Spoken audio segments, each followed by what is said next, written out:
Guys, आप लोग कैसे हो? मेरा न्यू वीडियो में आप लोग का वेलकम है। फिर एक धमाका संग लेके आ चुका हूँ आप लोग के बीच में। जो भाई मेरे गाना को सुनते हो तो लाइक करें, कमेंट करें, शेयर करना बोले। यह गाना न्यू तेरे के और यह बबलू बिजल की आवाज़ में है गाना। यह गाना को लाइन बाय लाइन सुनिएगा, मस्त लगे तो भाई के लिए लाइक कीजिएगा, कमेंट कीजिए, सब्सक्राइब करना बोले। चलिए इस गाने को हम सुनाते हैं। शादी तो के चल गइलू तो छोड़ के, कबू तो देखलू न जान मुँह मोड़ के। शादी तक के चल गइलू तो छोड़ के, कबू तो देखलू न जान मुँह मोड़ के। शादी हो गइल जान यूपी के शहरिया में, शादी हो गइल जान यूपी के शहरिया में। तू बारू जान, तू ही बारू जान हमारा दिल के भितरिया में। तू ही बारू जान हमारा दिल के भितरिया में। तू ही बारू जान हमारा दिल के भितरिया में। यहाँ दो गाना है, यह मुखरा है। इस गाने को तेरे को बनवा के आप लोग गा सकते हैं फिल्म में। चलिए आप लोग गाना सुना, अंतरा वन सुनाते हैं। अंतरा वन सुनिए। भाई के चैनल को सब्सक्राइब करें, लाइक करें। जो भाई चैनल को सब्सक्राइब नहीं किया है उस जाकर मेरा गाना का सुनिए और सब्सक्राइब करें। चलिए।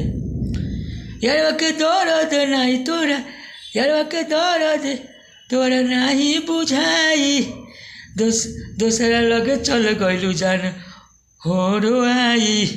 यहाँ दो गाना है। यार के दर्द नहीं तोरा का बुझाई, दूसरा लगे चल गइलू जान हो रोआई। जान के भुलाए जाई के भुलाइल बारू पियावा के बतिया में, जाई के भुलाइल बारू पियावा के बतिया में। तू ही तो बारू जान हमारा दिल के भितरिया में। तू ही तो बारू जान हमारा दिल के भितरिया में। यह अंतरा बनता। चलिए अंतरा तू सुनाते। अंतरा तू सुनिए। भाई के गाने को शेयर करें, लाइक करें, कमेंट करें, शेयर करना बोले। बबलू मुकेश के तो दिल से निकललू, जाई के पियवा संगे घर तू बसैलू। यहाँ दो गाना है। बबलू मुकेश के दिल से निकललू, जाई के पियवा संगे घर तू बसैलू।